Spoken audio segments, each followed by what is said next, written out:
Welcome everyone to a special Thursday night edition of DylanLasagna Live. I am your host, as always, DylanLasagna. How's everyone doing on this Thursday night? Of course, we're still in quarantine, but you know what? That's okay. I know we're pretty much bored inside, out of our minds, trying to find something to do. But there was something that did happen today. June is normally the time where we get our fling of gaming news, but like it usually be E3 time, but we're not getting that. We're not getting that right. We're not getting E3, but we are getting instead I don't know what you call it, a summer of games, like a summer game fest, whatever you call it. That's been happening over the course of 2 months. It started I think it was in April or May, but nonetheless, it continued today with what we're mainly going to be talking about, the PlayStation 5. And I originally was going to stream it earlier today. That happened at 1:00, but I honestly thought to myself, I haven't been keeping up with what, like, exactly is going on behind the scenes with the PlayStation 5. You know, when it comes to video games, I do check here and there, especially, like, when it comes to the Nintendo Switch. I do check here and there, like, behind the scenes, like, oh, what are they going to possibly reveal about X game, or Y game, or Z game, or, like, what console is going to be released next here and there. But, you know, when it comes to games, I normally would like to be surprised. I would like to be surprised about what game, what's going to be revealed in regards to a game or a console, things like that, you know? And when it came to this PlayStation 5 event, I really wasn't sure what I was getting into. I really didn't. It's like, the only thing I knew about it was that it's coming in the holiday. It was going to have a solid slate drive. It was going to be, everyone was recommending you have to get a 4K TV for this thing to properly, for you to properly play it and all that. And I'm just thinking to myself, you were saying some high expectations there. A lot of speculation there. You must have bet a lot of money on that. But anyway, I digress. So going into today's event, again, I had no expectations, and I will say it started off alright, but we'll get into that. Let's start off alright. It kind of dwindled a bit because of what was shown off throughout the event, and then near the end, my interest picked back up. I was really interested in learning more. But we'll get into my verdict later on, because there was a bit of breaking news in the wrestling community. Now, here on DylanLasagna Live, for those of you that are just strictly here for the PlayStation 5 news, here on DylanLasagna Live, we like to add a little variety to my podcast here. I just don't strictly talk about games here. I don't strictly talk about sports or wrestling. You know, I talk about a variety of things. And wrestling, which is something that I've always been a fan of, despite its abysmal state, has been one of them. And there was a bit of breaking news today within the wrestling community that kind of shook everybody. That kind of caught everybody off guard.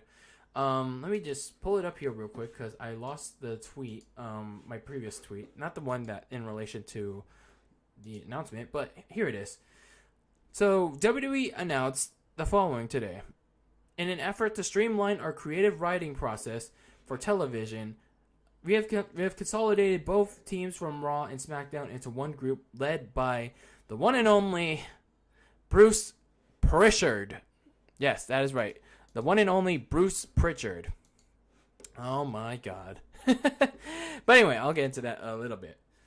Paul Heyman, the now former executive director of Monday Night Raw, will concentrate on his role as an in-ring performer, aka the client manager for Brock Lesnar. So WrestleVotes tweeted out earlier today, as soon as the announcement hit, the following. Regarding the creative change, source indicates that Raw has been a mess lately. I feel like Raw has been a mess for like the better part of 2 years. 2 years.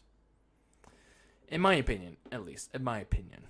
But, yeah. Lately, Raw, SmackDown, and I gotta admit, at some points, AEW.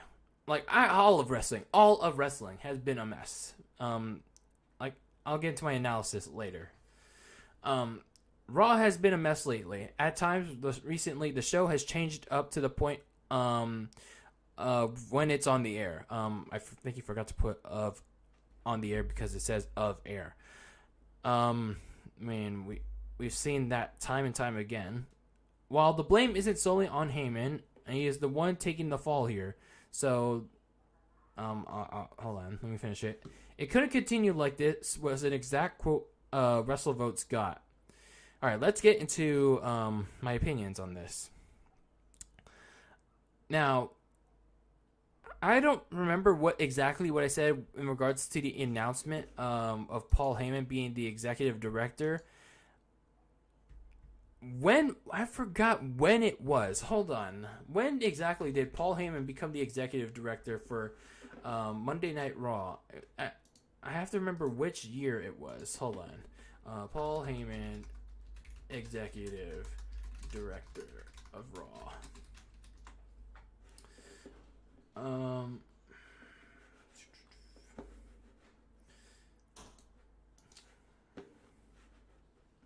Let's see here.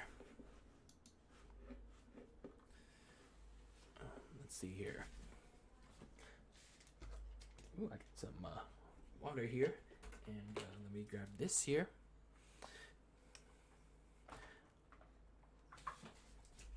Hold on 1 second.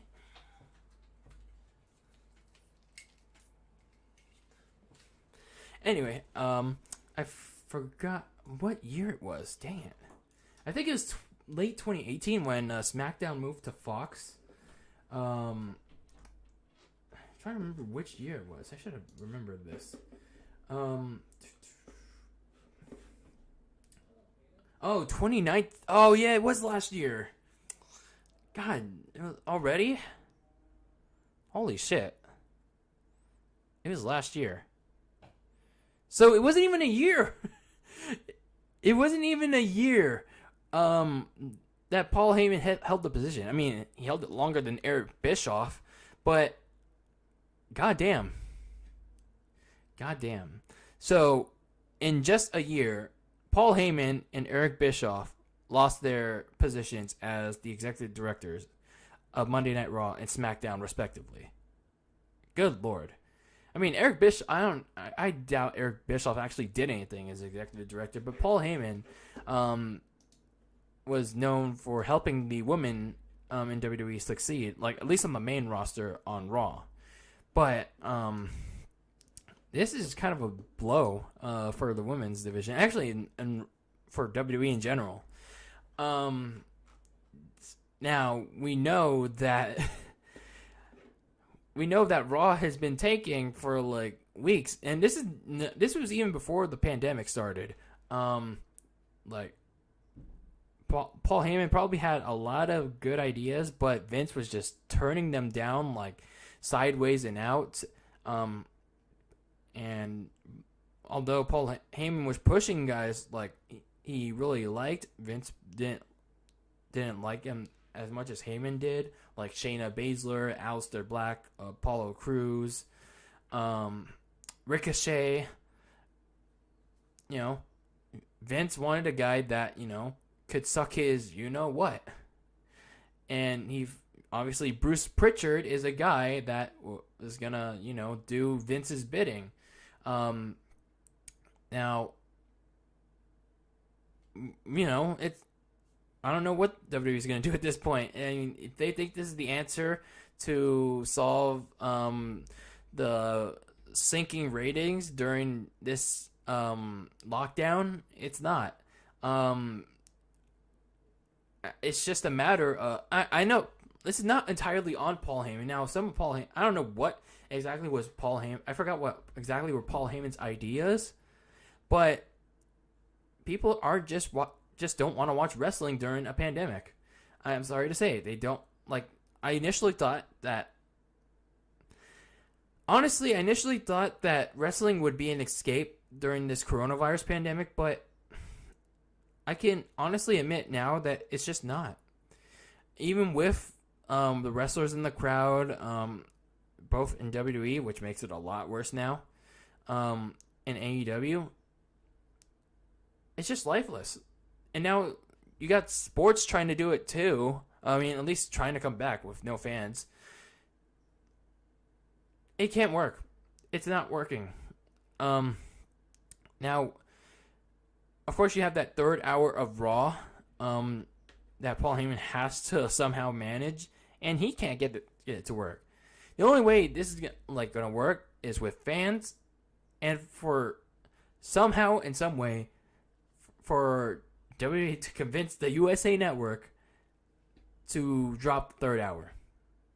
Because once everything returns to some sense of normalcy, because there is never gonna, there's likely not gonna be a new the old normal. This is the new normal right here. Because Bruce Pritchard and one writing team on Raw and SmackDown, yeah, it's not gonna work. Like, come on, WWE fired the guy that pretty much put ECW on the map and had a lot of great ideas behind the scenes. Well, I wonder who Vince is gonna scapegoat next. Once the reins continue to sink even further, but maybe they'll prove me otherwise. Maybe they'll prove me otherwise. I know we got to talk about I know we got to talk about the PlayStation 5, but there's two more wrestling stories actually that we got to cover here. Dave Meltzer brought up some speculation of a potential Charlotte versus Asuka feud for the Raw Women's Championship based on very recent booking. So in case you remember from Raw, which I don't, by the way, I only check wrestling from via Twitter now. Charlotte defeated Asuka thanks to a distraction from Nia Jax, so that gives Charlotte 3 wins now over Asuka. So I don't know why Meltzer said 2. I guess he forgot about WrestleMania. And either WrestleMania or like the SmackDown before WrestleMania 35. So Meltzer said this: I think it's pretty clear that it's Asuka versus Charlotte, and he's saying this in relation to the next Raw Women's Championship feud. Charlotte has 3 wins over Asuka now, so I think that this is building towards a feud between the two. Charlotte, I also want to point this out here. It's a very lengthy answer here, question and answer here, but it stood out to me. Charlotte did an interview with Sportskeeda, and one of the topics that was brought up was why she has been booked on all 3 shows and why she thinks she feels like she has the right to be on all 3 shows. So Sportskeeda asked, last time we spoke, I asked you about what we'll call a myth, about you winning too many matches or being too strongly pushed. Now we'll get to that in a second because I want to quickly debunk that. And you told me the reason that criticism came up was that people didn't get the chance to miss you. So of course, I love the initial SmackDown promo about you being brought in because the people want more Charlotte Flair. I can't remember that promo though, but I think she said at some point. Now it seems like you're the hardest working superstar in WWE because you're on all three brands. But I want to ask you, what do you see your role currently in WWE, and how did you end up being on all three brands? And then Charlotte gave this answer. I don't know how that came about. I guess that's in relation to being on all three brands. Like we talked about before, I really do think that my consistency is a detriment to people missing me. I feel like that I am doing some of my best work of my career right now, promo-wise and in-ring wise, but because people see me all the time, I think they're used to it and the expectation is sky high. And it's so frustrating because it's like, well, am I not supposed to be hungry? Am I not supposed to always want to be on top? Am I not supposed to am I not supposed to be fighting to get better? I don't know. It's like a catch-22. I don't know what that means.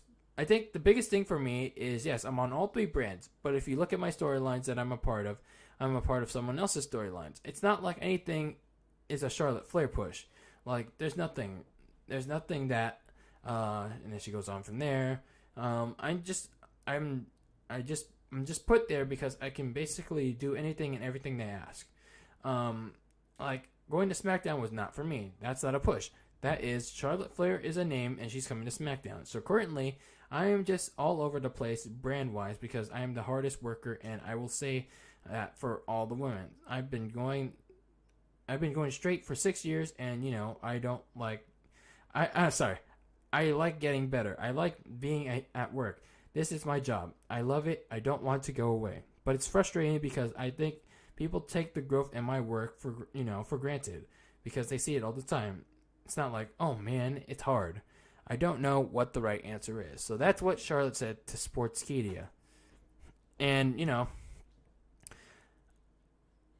I can't blame Charlotte for the way that she's booked. Charlotte is actually one of the, wrestling-wise, she's one of the best female workers in WWE, aside from her moonsault. She needs some work on that. But other than her moonsault, she's one of the best female wrestlers in WWE. Now that Becky Lynch is gone, for the time being, her and Asuka are undoubtedly the top two females in WWE. It always goes back to WWE overbooking her and overexposing her. It's like they think that Charlotte Flair is a draw. She thinks she brings in the ratings, but the problem is, Charlotte Flair alone is not gonna bring in the ratings. It's like, why do you think when she was brought into NXT, beat Rhea Ripley, and then she did practically nothing with the NXT Women's Championship for 2 months before losing to Io Shirai at TakeOver last Sunday? Where did we see a ratings increase? Where did we see NXT beat AEW? Where did we see NXT? Where did we see the IWC jerk off to a Charlotte Flair match on NXT?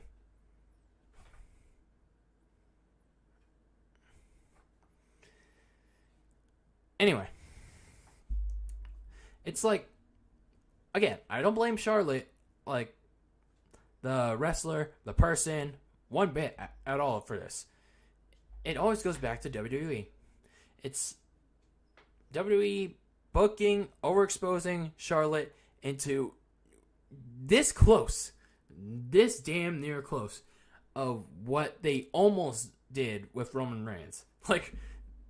Had Roman Reigns not revealed, to the world 2 years ago, almost 2 years ago, then WWE would have strapped that rocket, we could have kept that rocket on with Roman Reigns and pushed his ass as hard and more than harder than John Cena. It's as simple as that.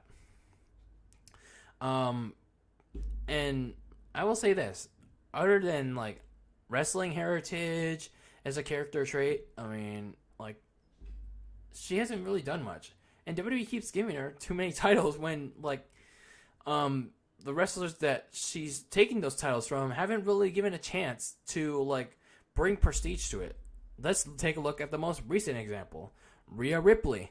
Yes, she is young. She could still recapture her momentum in her career, but she was still riding such wave of momentum going into the new year, going into WrestleMania. Had she beat Charlotte at WrestleMania, she would have gotten like a lot of red hot synergy, and that would have made like, and WWE could have used that to build up someone, let's say an Io Shirai, to beat Rhea Ripley, down in NXT. Like, you know, build that up towards, let's say, a takeover Boston, or like maybe somewhere like later on this year. But now look at Rhea Ripley. What exactly is she doing now that make people talk about her? And then, of course, you know, Asuka is always a victim of Charlotte Flair's booking. But, you know, like, what is Charlotte gonna do? She pretty much can't do anything. Like, she can't, like, she doesn't want to say. She sounds like she doesn't want to say no to what WWE is doing. Otherwise, you know, she loses her push. But, you know, I it sucks, you know. It sucks that like WWE's like really thinks Charlotte can draw on TV when she can't. She can't. She hasn't like she proves that she can wrestle, but WWE thinks that she, like, her alone can draw in the ratings. It sucks. Anyway, I have one more wrestling story for you before we get into my takeaways from the PlayStation 5 reveal. Randy Orton, this is my first time reading into the story here on air. He participated in a conference call for Sunday's Backlash, which, by the way, I don't really want to check out. He talked about the NXT wrestlers, and he said this. I'm not going to read the full quote. It's pretty lengthy, especially after I read a full quote already. The NXT guys worry me because I see them doing so many high physical stunts during their matches. It's almost like they do so many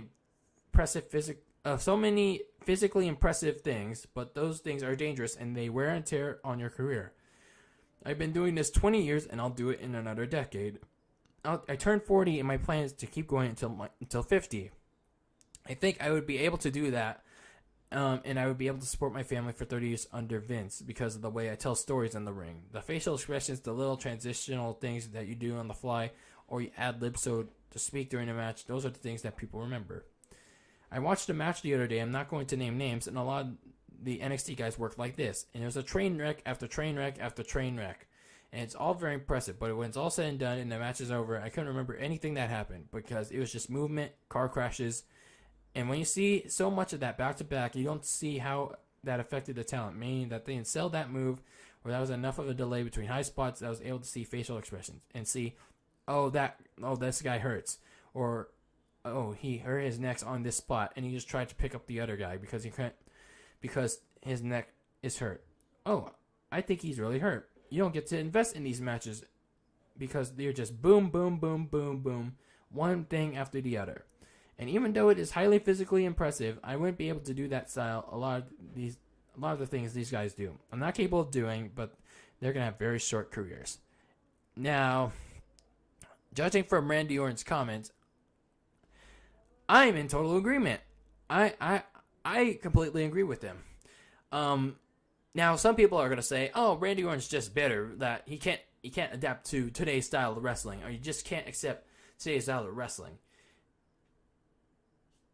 And that's the problem with today's style of wrestling. It's all spot orgies. How many times do I have to go retread this? NXT and AEW, and I don't know about New Japan, but I digress. Let's just focus on NXT and AEW. It's all spot orgies. It's all spot orgies. It's spot after spot after spot. What story are they trying to tell with these spots? And again, I know it's not the 1980s or the 2000 or the early 2000s, but at least, like, how many times have I said it before? Mix your high spots with a story you're trying to tell. You know, if I was any of these NXT wrestlers, I would listen to the advice Randy Orton is trying to give you, because you know, at some point in time, these injuries are gonna cost you, are gonna cost these wrestlers their career. And you know, that's very concerning. Just look at the spots that let's say Johnny Gargano, or the ones in AEW, the Young Bucks of the world, the Kenny Omegas of the world, the spots they do. Those are very high impact spots, and I don't know how much longer they're going to be able to do it. And why do you think Randy Orton's still wrestling? Why do you think The Undertaker is still wrestling? Why do you think Goldberg, like, despite his sloppy ass matches, why do you think he still wants to wrestle? I know that was a terrible example, but you get the point. The point is, it's like, if these wrestlers want to have like the high octane, the high spot wrestlers want to have a long ass career, balance. You need a balance in your matches between high spots and storytelling. Listen to Randy Orton. Listen to Randy Orton. Okay, I thought I was. Oh, I'm still dropping frames, so let me fix that. Oh no, I'm rapidly dropping frames.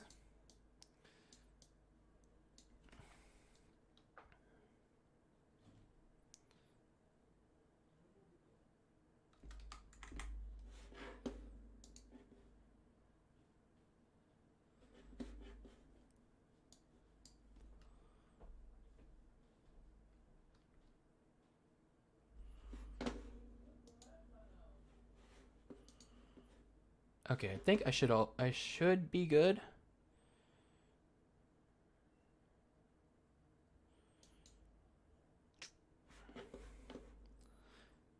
Okay.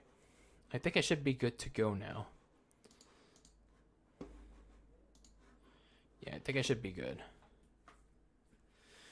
Alright. Before I continue to drop in frames here, let's quickly talk about... Oh, shit. Nope, I'm still dropping in frames. God damn it.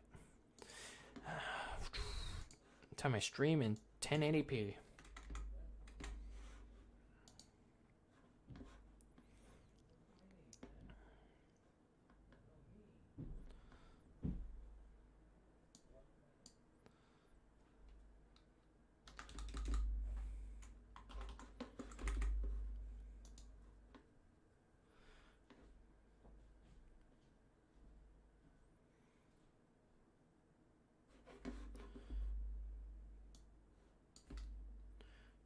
No.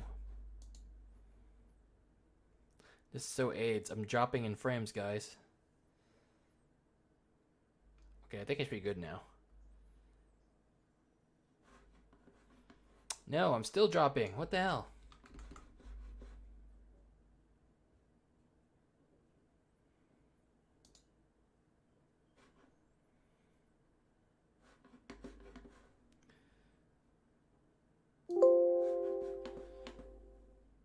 Okay, I think I should be good now. Every time I stream in Every time I stream in 1080p now. No, even if it was 720p. Even if it was in garbage ass 720p. Are we back now? Okay, I think we're back. We're back in now. But anyway, before I start losing internet connection again, let's quickly delve into my takeaways from the PS5 reveal. Let me see if I can quickly pull that up here.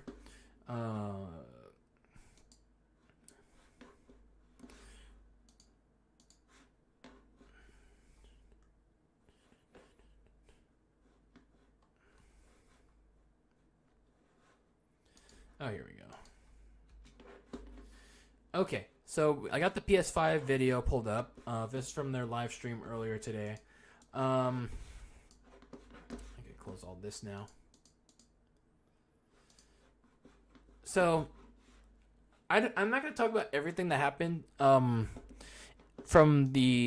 today's event, because like there was a lot of things that I wasn't interested in, and I just I wasn't keeping up with the speculation and the rumors going into this. But there were a couple of things that I had my interest in. Let me switch screens here, and let's check it out. So we start the event all the way.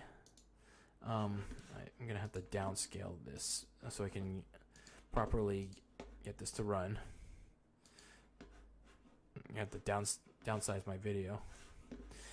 So after a long ass wait, oh,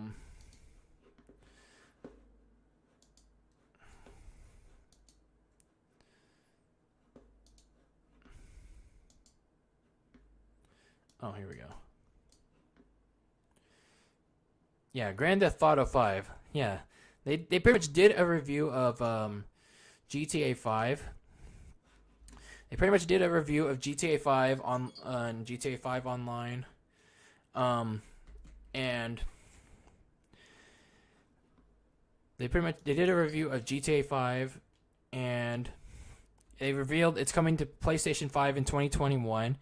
So that pretty much like leaves Nintendo Switch as the only console, assuming that it's coming to Xbox Series X as well, but most likely it will. It was also revealed that PS5 owners are gonna get the game at launch, free at launch, GTA Online at least, and when a game comes out, and then starting today, they get this. So they get free money. They get free money every month until the launch. So for at least a year. I would say for at least a year. But of course you still need PlayStation 5, PlayStation Plus. But you know, I haven't really cared too much for GTA Online. For how long now? So yeah, GTA 5 is going to another system. So the only system that GTA 5 has not been on is the Nintendo Switch. Do I really need to make this argument again of why it can run on the Nintendo Switch? I mean, they are doing a standalone GTA Online now. Once it releases in 2021. That gives a valid reason, like you can release GTA 5, the story alone, and then you can have the GTA Online standalone as well. Give the Switch owners options, you know? Give people options. It can work. It can work now. I don't know why Rockstar doesn't want to do it. Maybe they're waiting for the Pro model. I don't know. Anyway, another takeaway was Gran Turismo. This, I'm not really into, I'm into racing games, but I really want to test my waters into simulation racing, and this game looks pretty cool too. I do want to see more of Gran Turismo. I think the last Gran Turismo I played was 3, back on the PlayStation 2, and then another game was Ratchet and Clank Rift Apart. So it's like a multi-dimension, like So it's Ratchet and Clank based on like multi-dimensional rifts, I would presume. And the gameplay for it is like pretty much almost like every Ratchet and Clank game. But I haven't played like a next gen, like like a PlayStation 4 Ratchet and Clank game. Like the last one I played was the collection on PlayStation 3. And then there was like some indie game about Destruction All Stars. Oh yeah, I think it was this one. Yeah, this game looked cool too. I like the concept of this game sort of. It's kind of like Rocket League, but it's like you can get out of your car and then like fight people. Sort of, and then there's like these obstacles too. So it's like a fight arena, kind of. So this looks like a pretty cool game. And then I'm not sure what other games that I had some interest in. I think those were the only games. Those were the only games that I want to touch upon on. If I was going to get the PlayStation 5, and if these games were coming out at launch, I would get Ratchet and Clank, Destruction All Stars. Oh, hold on. There was one more game. There's one more game I wanted to talk about. Spider-Man Miles Morales. This game looks cool as hell. It's obviously going to tell like Miles' story from the Marvel Spider-Man from the previous game. So that. Oh, okay. So yeah, it gives me that warning. So this game looks pretty cool. I'm not sure if this is gonna be like a direct sequel though from Marvel's from the Spider-Man game on the PS4, or it's gonna be like a spin-off. It's gonna be like a spin-off game, unrelated to like the first one on PS4, or who knows? It might be a prequel. But other than that, not a lot of games interested me. I will say this. The biggest takeaway for me was the graphics. And to be honest, let's jack it up in full HD just so you guys can see it. I don't know if you got that's like the best quality for you guys, but just looking at this, like when I was watching, I'll be honest with you guys. This is how it unless it because there's no like 4K option here. I know they said like it's gonna have 4K and 8K and all that, but I'm gonna be honest here with you guys.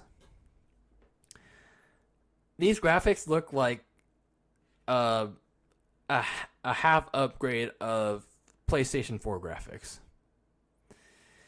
I honestly thought it was gonna be a big step up, but I don't think we're that far yet. So I don't know. I don't know if I want to upgrade yet.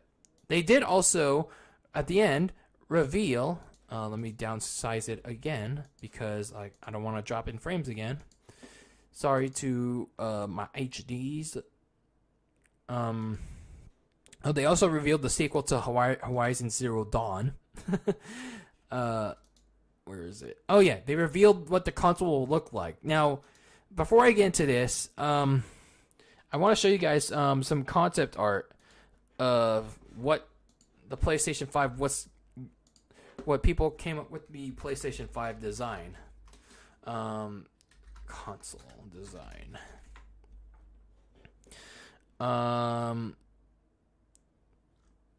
Leak. Okay, so this is what people came up with the PlayStation 5 design. I don't know if you guys could see that. Leak prior to today. So they came up with this. They came up with like this. So all of these designs, like people came up with for the PlayStation 5.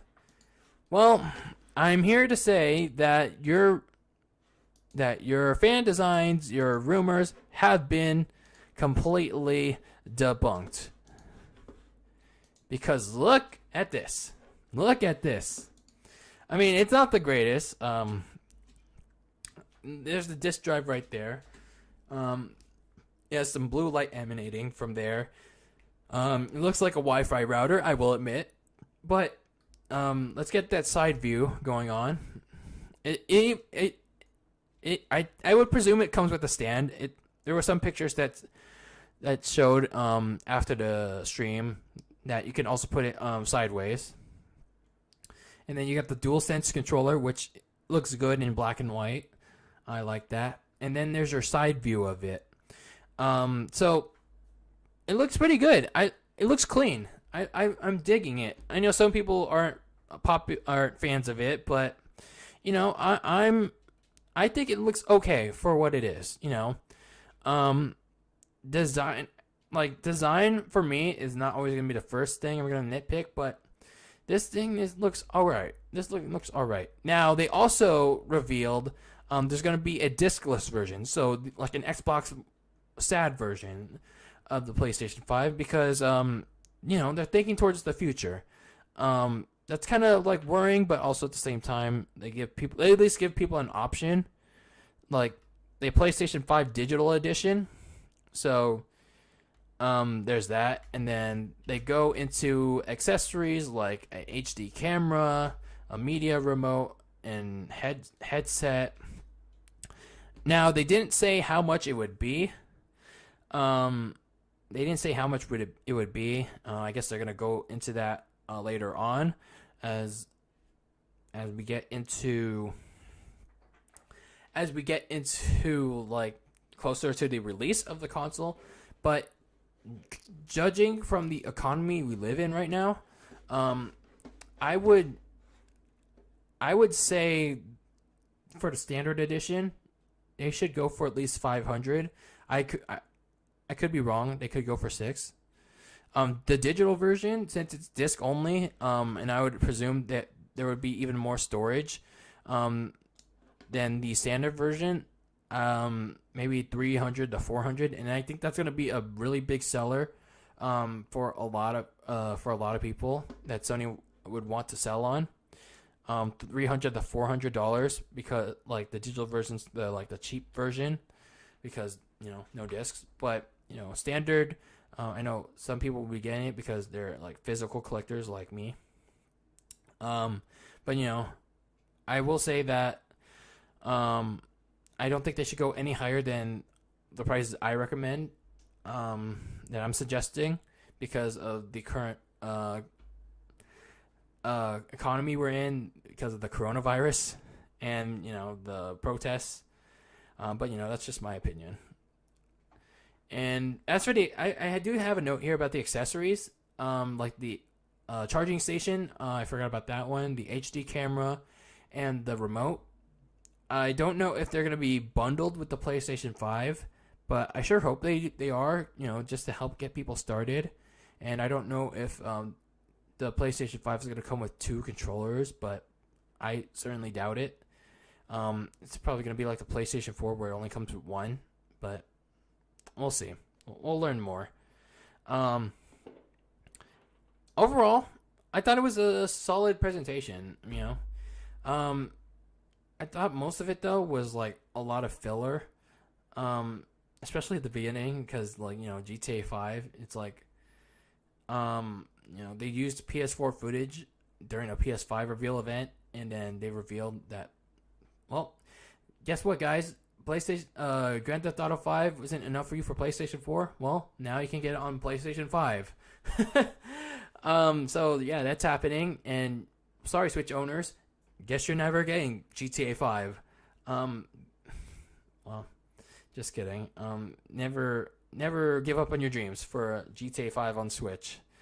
But anyway, so like, I'm excited for Spider-Man Miles Morales. If again, these are if I want to get a PlayStation 5, and I'll get to that in a second. Ratchet and Clank, Destruction All Stars. I predict that's probably going to be a digital only game, and maybe Gran Turismo and Horizon Forbidden West. Maybe those last two games. And I say if I get a PlayStation 5, and here's why. A lot of these trailers showed off some good gameplay, and that's exactly what you want to do during the trailer. Show off the gameplay, because that's going to be the biggest takeaway, at least for me, convincing people to buy your game.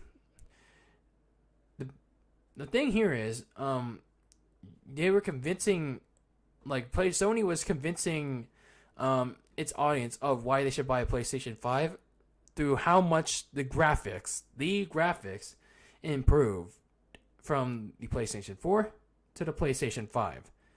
And the only instance I really got of any graphical improvement was from NBA 2K21. That's the only game that I saw any graphical improvement.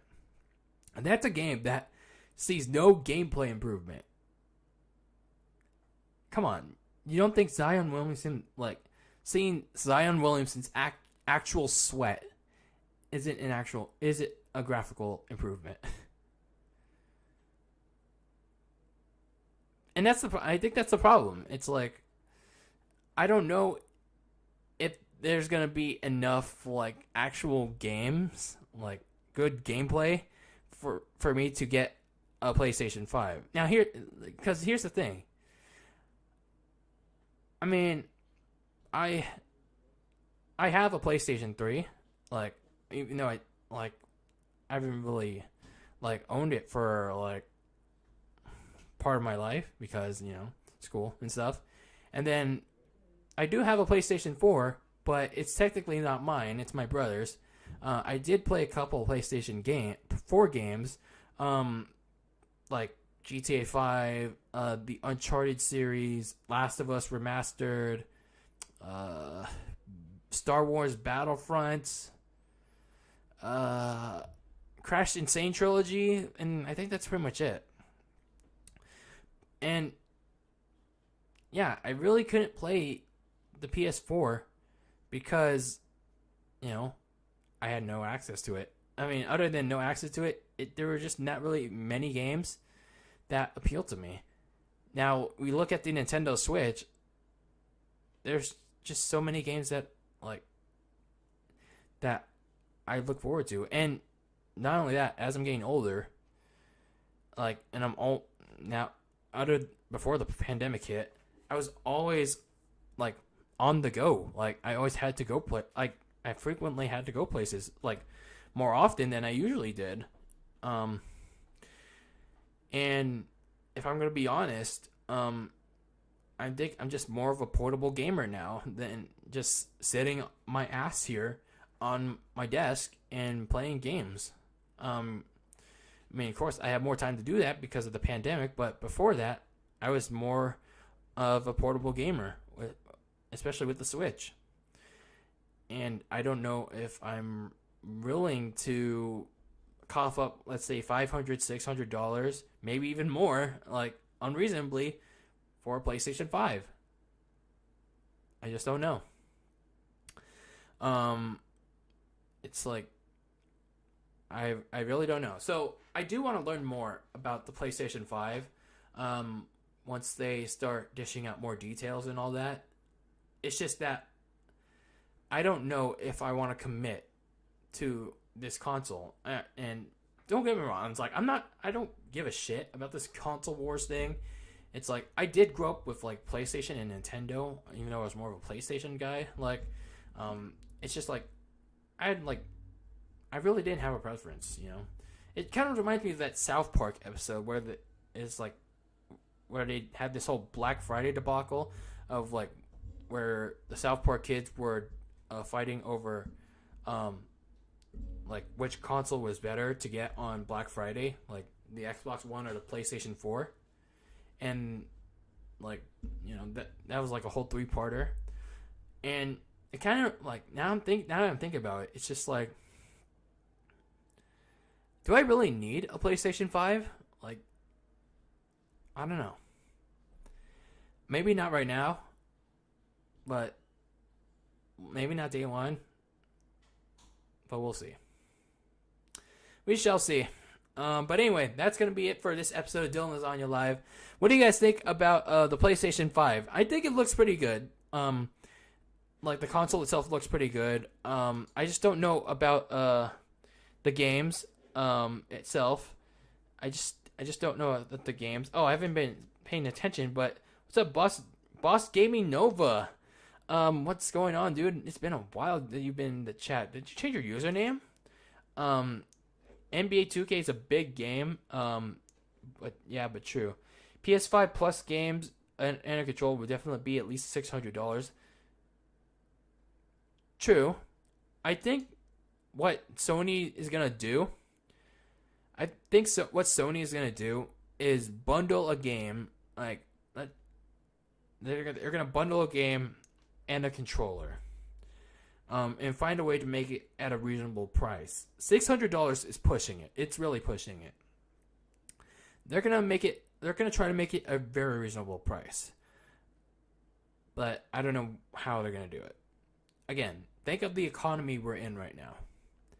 Do they really think people are gonna like?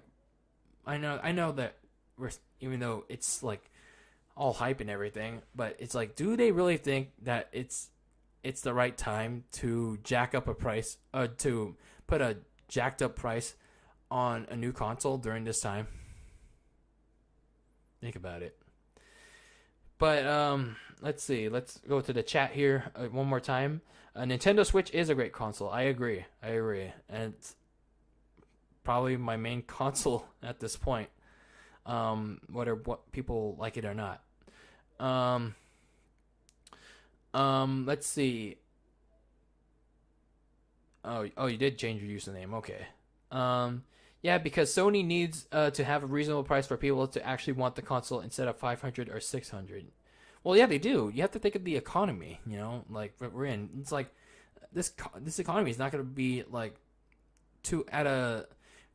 at a reasonable state, like at a stable state until, like, I'd say at least until January, or like maybe even further than that.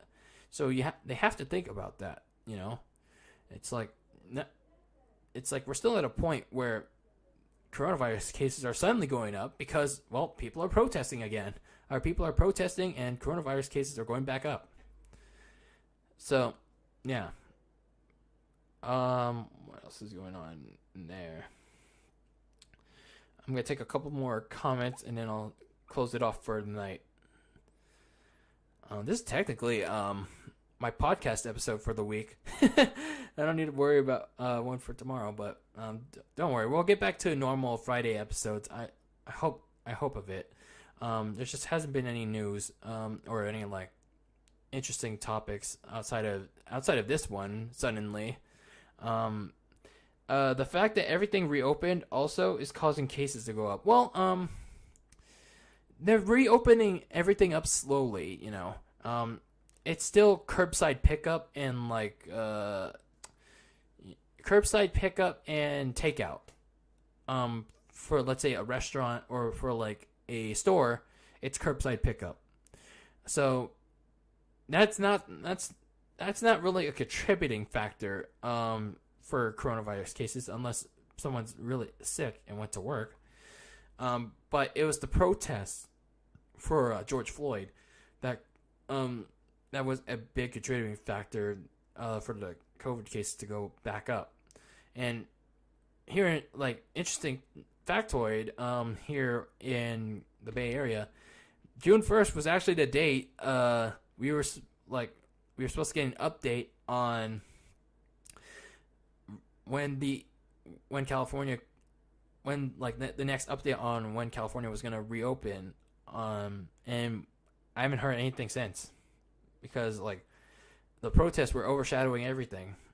But you know, I don't want to speak too much on like political stuff. All right, we'll go on here for like another minute or two.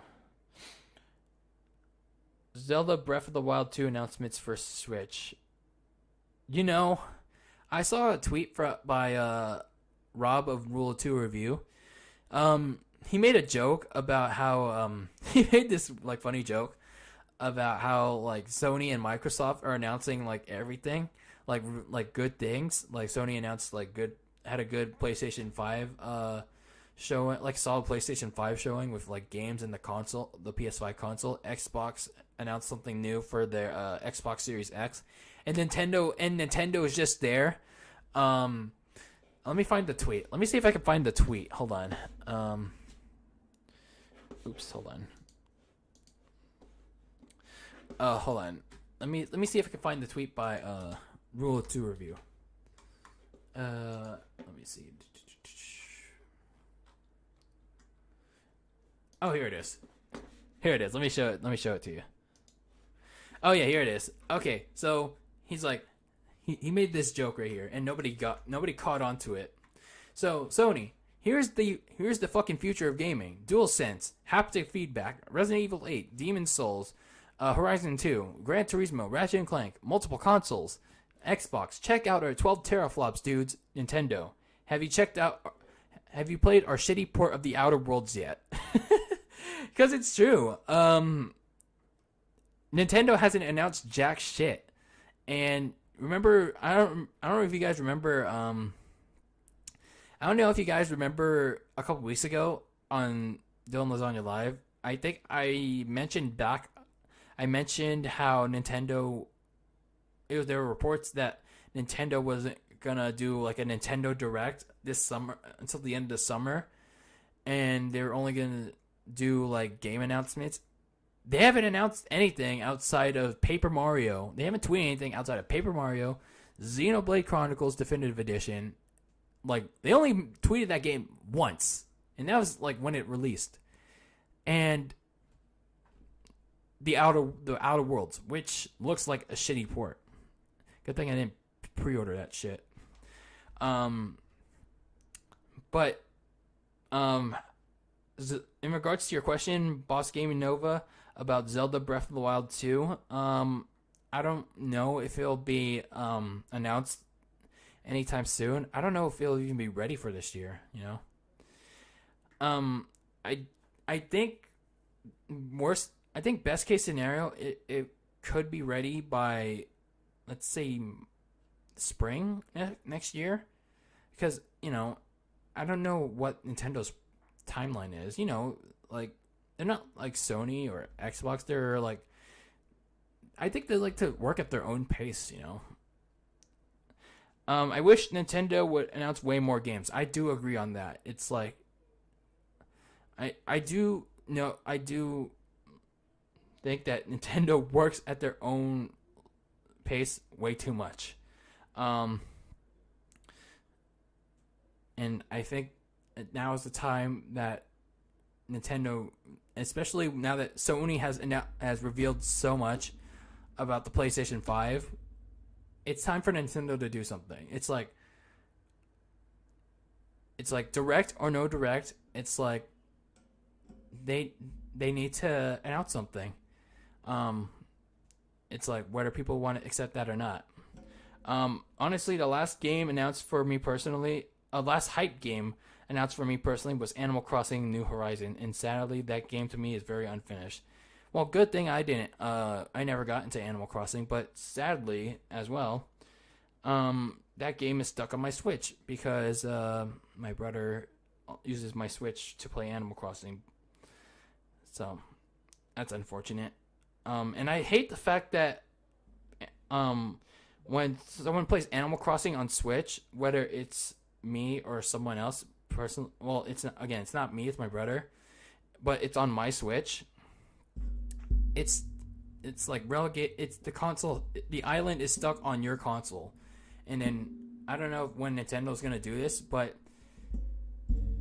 it's like, when are people gonna be able to transfer their islands to another console?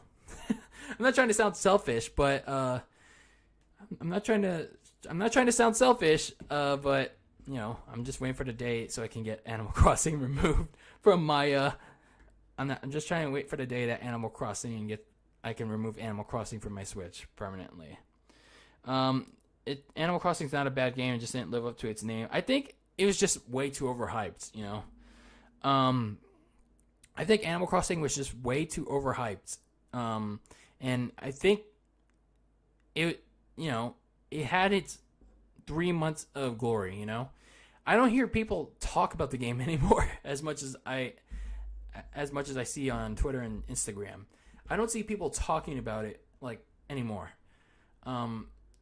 It's like I don't think my brother has actually asked to borrow my Switch to play Animal Crossing in the last week or so. Which is, I don't know how I would consider that. But anyway, it's again, Animal Crossing was just how would I say this? Pokemon. It was like Pokemon Go. It was like Fortnite. It was like Apex. It was it's just a trend that eventually dies out. And fortunately, I didn't do that trend. And I didn't jump on that bandwagon. Animal Crossing New Leaf was amazing though. Was that on I forgot, I don't remember which console that was. I don't know why they didn't if New Leaf was a really good game, I don't know. 3DS. I don't know why they didn't use a lot of those elements into New Horizons. One game I really hope that Nintendo brings to the Switch is Tamagotchi Life, because I see a YouTuber named Poofisher. He plays that game a lot, and it just looks kind of fun because of how what you can do. But yeah, I don't know. It's like a low key game I want because of the videos of the Tamagotchi Life videos I see from Poofisher. Yeah, it's so he's really funny, It's even in chill videos like Tamagotchi Life, or let's say a boring ass game like the iCarly video. He makes a boring game an iCarly an iCarly Wii game, or a Family Feud game. He makes it hilarious. He ends up making it hilarious. A Tamagotchi Life sequel would be nice. It would. I just don't know how. I just think that they would wait until Animal Crossing fizzles out, and I think it's starting to fizzle out because I don't see people talking about it as much. All right, where are we at now? Okay, I think I can go for a few more minutes here. I think I'll go for one more minute or two, and then I'll call it.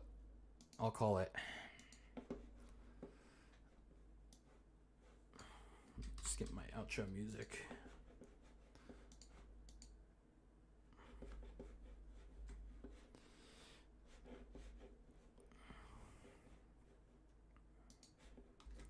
Okay, got that.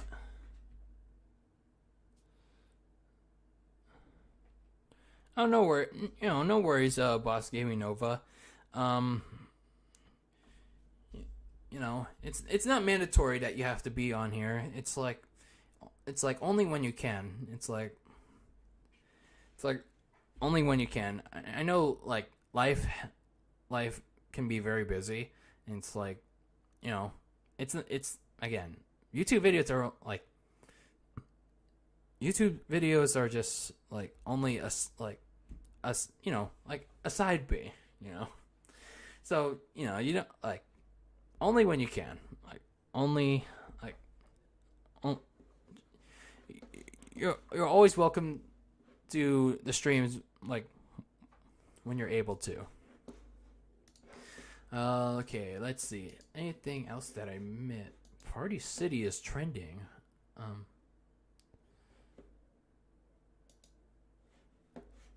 the heck?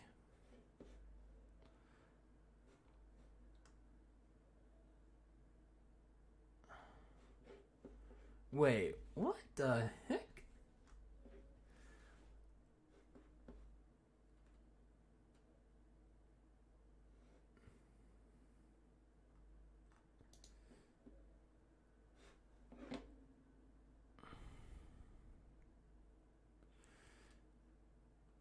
Hold on. Today, Party City, we became aware of a disturbing video post and notified the appropriate authorities due to the threatening and disgusting nature of the content. We have terminated the employee who produced and posted the videos. We have a zero tolerance for this type of behavior. Okay, that's weird. Like, I don't know. Twitter has a lot of weird ass trends, but okay. I guess they fired someone for a racist post. I don't know.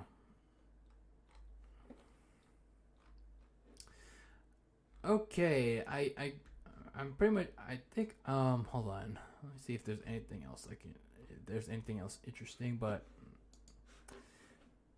let me see if there's anything in the chat. I think that's pretty much it. All right, I think I'm gonna wrap it up here. Thank you all for joining me tonight here on this Thursday night edition of DylanLasagna Live. Again, hopefully I can go back to the Friday edition, go back to my normal Friday schedule, for the podcast. Again, as I mentioned multiple times, I really want to do podcasts. Like these live podcasts, when there's something that's very digestible to talk about. But again, it's even when there's nothing to talk about, or when I can't do a podcast, it's I always want to try to do just a general chill stream, when I can't do a podcast each week. But yeah, that's pretty much it for tonight's episode of DylanLasagna Live. Let me know how you all feel about the PlayStation 5, the reveal for today, as well as the other topics I talked about. We talked about Paul Heyman being removed as executive director of Raw. We also talked about Charlotte Flair probably being the next one to feud with Asuka for the Raw Women's title. And then Randy Orton's comments about the NXT wrestlers. And in my opinion, I think those comments made by Randy were really well said. So anyway, that's going to be it for tonight's DylanLasagna Live. And, stay safe. Stay healthy out there during these times. We'll get through it. We will get through it. And I know we're not going to go back to the old normal, but we will return to some state of normalcy in due time. Just be patient. Just be patient, y'all. Anyway, everyone, make sure you like the stream. Leave a comment if you're watching the replay. Leave your thoughts about any of the topics in those comments. And if you're not already, what are you waiting for? Subscribe to the channel. Turn on the bell for notifications so you'll be notified every time I'm live or upload a video. But anyway, as always be delicious. And I'll see you all in the next video. Take care, everyone. Have a good night.